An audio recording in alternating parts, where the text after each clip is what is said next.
আজকে দুপুরবেলা আমি একটা পোস্ট করি ফেসবুকে। পোস্টটা ছিল যে ফেসবুকে জিমেল অ্যাকাউন্ট কিভাবে বসাবো।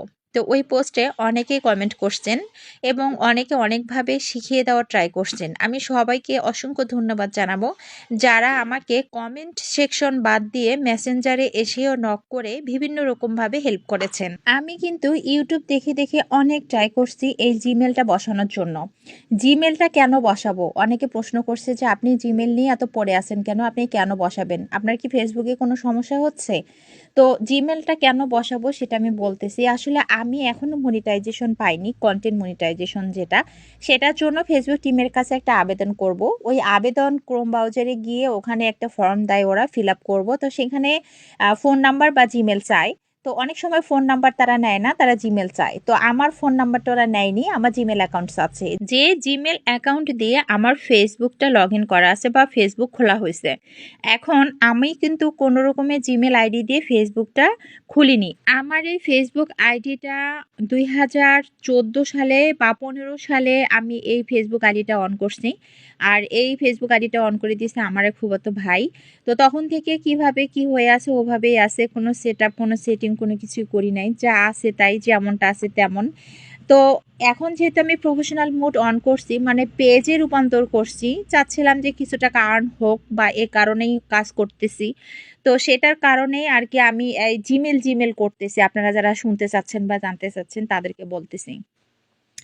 তো ওখানে এক ভাইয়া কমেন্ট করছে, মানে বিভিন্নভাবে আমাকে হেল্প করছে, এনামুল হক ভাই।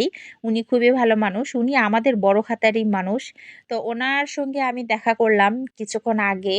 তো দেখা করে আমি ওনার কাছ থেকে যে কথাগুলো জানতে পারলাম, মানে যে কথাগুলো শুনলাম, আমি তো পুরোই অবাক।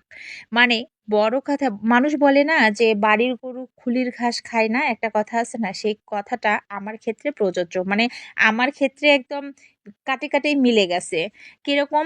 ভাই হচ্ছে পেজের যে কোনো ইস্যু সলভ করে দেয়, কন্টেন্ট মনিটাইজেশন করে দেয়, তারপর হচ্ছে ফলোয়ার কিভাবে বাড়ায় সেই টেকনিকটা শেখাই দেয়। মানে পেজের যাবতীয়, শুধু পেজ না, ইউটিউব চ্যানেল থাকলেও সেগুলোতে এসইও টেসিও কি কি আছে সব কিছু ওকে করে দেয়। একটা যে থাম্বনেলের, আমরা যে থাম্বনেলগুলো বানাই, মানে যে ভিডিওর উপরে যে থাম্বনেল বসাই দেই সুন্দর করে, সেটারও নাকি এসইও আছে, সেটাও আজকে আমাকে দেখাইলো। তো আসলে আমরা যারা ভিডিও বানাই, ভিডিও বানালে বা ভিডিও পোস্ট করলেই যে আর্ন হবে, এমন চিন্তা ভাবনা মাথায় কেউ আনবেন না আজকের পর থেকে। তো এটা আমারও জানা ছিল না যে আসলে ব্যাপারগুলো এরকম। তো আজকে ওনার সঙ্গে আমার দেখা না হলে আমি এইগুলো জানতেই পারতাম না যে এগুলো না করলে কখনোই একটা পেজ বা আইডি কখনোই গ্রো করবে না। আমার কিন্তু পেজে বা আইডিতে অনেক সমস্যা ছিল, সেগুলো সলভ করে দিছে। আবারও আগামী কালকে দেখা করতে বলছে, সেগুলোও সলভ করে দিবে। বাকিটা আল্লাহর হাতে ইনশাল্লাহ। এবারই হয়তো বা মনিটাইজেশন হয়ে যাবে। থ্যাংক ইউ ভাইয়া, আপনাকে এনামুল হক ভাইয়া অসংখ্য ধন্যবাদ। আবার কালকে দেখা হবে।